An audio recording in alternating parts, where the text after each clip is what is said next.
Hey everybody, welcome back. In today's video, I'm going to teach you how to make a delicious fall-inspired pumpkin loaf, also called pumpkin bread, although it's not technically a bread, and it's so easy to make. We're going to get started right now.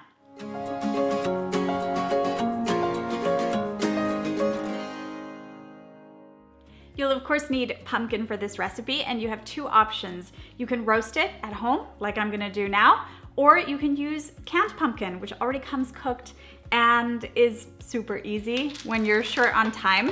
So I've got my pumpkin cubes here. You're gonna preheat your oven to 400 degrees Fahrenheit, which is about 205 Celsius. And I'm just adding my pumpkin cubes to a parchment lined baking sheet. Just scatter those around. And we're just gonna pop this in the oven and roast them for 20 to 30 minutes until they're tender, and then we measure out amounts. Usually it's about double the amount when it's raw compared to what you need when it's cooked. These are out of the oven, and we're gonna test to see if they're tender by piercing them with a fork, and you should have pretty much zero resistance. Now it's much easier to kind of press it down and measure it up. Let's add this to a bowl and give it a good mash. You can use a fork or a potato masher, which is what I'm gonna use here. And don't turn off your oven because we're gonna be baking our pumpkin loaf in that oven, but we are going to lower it to 350 degrees Fahrenheit, which is about 180 Celsius. Once your pumpkin is well mashed, we're going to add everything else in here, starting with the wet ingredients. So we're going to add some neutral tasting oil. This can be canola, safflower, sunflower. This is some non-dairy milk.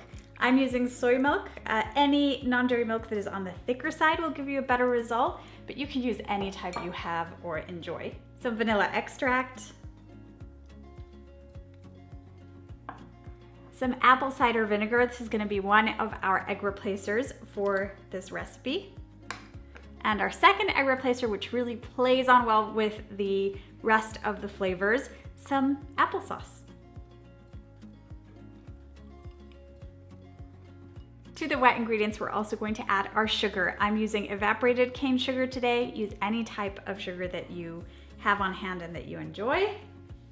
And let's mix this well before we add our dry ingredients. Let's add our dry ingredients. We're gonna start with some cinnamon. We always need to add some salt, even in sweet recipes. Let's add some baking powder. And of course we need our flour. I'm using two types of flour today. So this is all-purpose flour, and I'm also using some whole wheat flour. Let's make sure to mix everything together. We don't want to over mix because we don't want this loaf to be chewy. We just want to mix until we see no loose flour. I'm going to add some chopped walnuts into the mix and also some on top. So grab some walnuts and just give them a rough chop. We're going to add about half in the loaf and reserve half for the topping.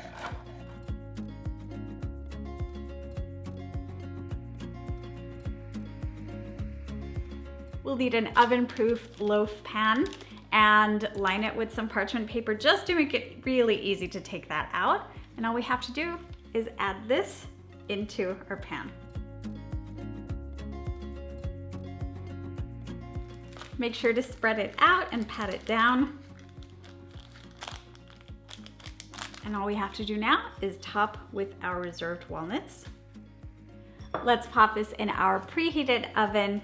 It usually takes between 35 to 40 minutes, but you want to check with a toothpick or a skewer and make sure that it comes out clean. And that's the point where you know it's time to take it out.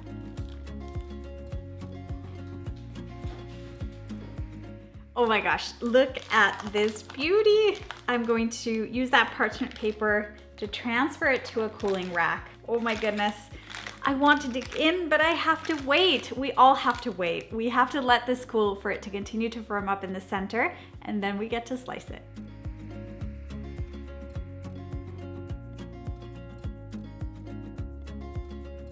Let's give it a taste. Oh my goodness. That is so delicious. You can really taste the pumpkin. The walnuts are the best part. And that cinnamon.